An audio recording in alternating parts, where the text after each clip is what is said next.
அஸ்ஸலாமு அலைக்கும் வரஹ்மத்துல்லாஹி வபரகாத்துஹு. இன்றைய தினம் நாம் எந்த வசனத்தை பற்றி பார்க்க இருக்கிறோம் என்றால், அல்லாஹ் ஜல்ல ஷானஹு தஆலா அவனுடைய இந்த மார்க்கத்தை பற்றி பிடித்துக் கொள்ளுங்கள். அவனுடைய மார்க்கத்தை நீங்கள் தெளிவான முறையில் நீங்கள் பயின்று, அதை நீங்கள் வாழ்க்கையில் அமல் செய்து கொள்ளுங்கள் என்கின்ற விஷயத்தை பற்றி அல்லாஹ் கூறுகின்ற பொழுதினில, அல்லாஹ் இப்படி கூறி காட்டுகின்றான். வஅத்தஸிமு பிஹபிலில்லாஹி ஜமீஆ வலா தஃபர்ரகு என்பதாக சொல்லி காட்டுகின்றான். இதனுடைய அர்த்தம் என்னவென்று பார்த்தால், நீங்கள் அல்லாஹ்வினுடைய கயிற்றை நீங்கள் பற்றி பிடித்துக் கொள்ளுங்கள்.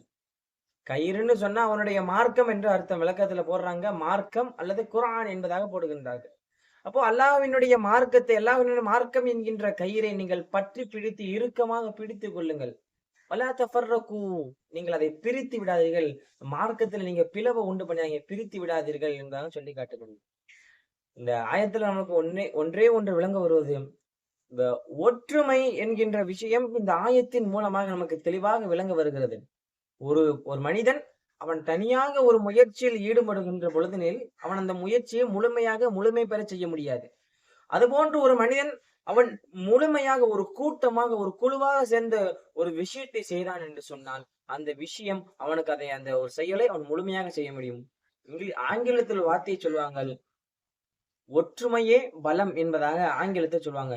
அப்போ ஒரு குழுவாக ஒரு அமைப்பாக இருக்கின்ற பொழுதினில்தான் நமக்கு வெற்றி என்பது கிடைக்கும். இன்றைக்கு நம்முடைய இஸ்லாத்தில் எத்தனையோ பிரிவுகள், இன்றைக்கு தனித்தனியான பிரிவுகள், எத்தனையோ பிரிவுகள்.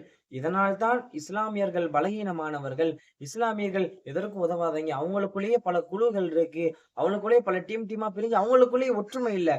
எந்த ஒரு கூட்டத்துல ஒற்றுமை இல்லையோ அந்த கூட்டத்தை எவனாக இருந்தாலும் ஒரு தனி மனிதனை வீழ்த்தி விட முடியும்.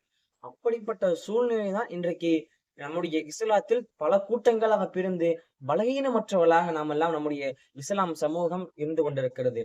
ஆக இனி வரக்கூடிய காலங்களில் அல்லாஹ் எந்த விஷயத்தை எல்லாம் சரிவர எந்த விஷயத்தை ஏவச் சொல்லி எந்த விஷயத்தை தடுக்க செய்திருக்கிறானோ, இப்படிப்பட்ட விஷயங்களை எல்லாம் நாம் எல்லாம் ஒற்றுமையாக இணைந்து இணக்கமாக அல்லாஹ்வினுடைய கயிற்றை இருக்க பிடித்தவர்களாக செய்யக்கூடிய நல்ல நசீபை அல்லாஹ் நமக்கு எல்லாம் வழங்குவானாக. ஆமீன். அஸ்ஸலாமு அலைக்கும் வரஹ்மத்துல்லாஹி வபரகாத்துஹு.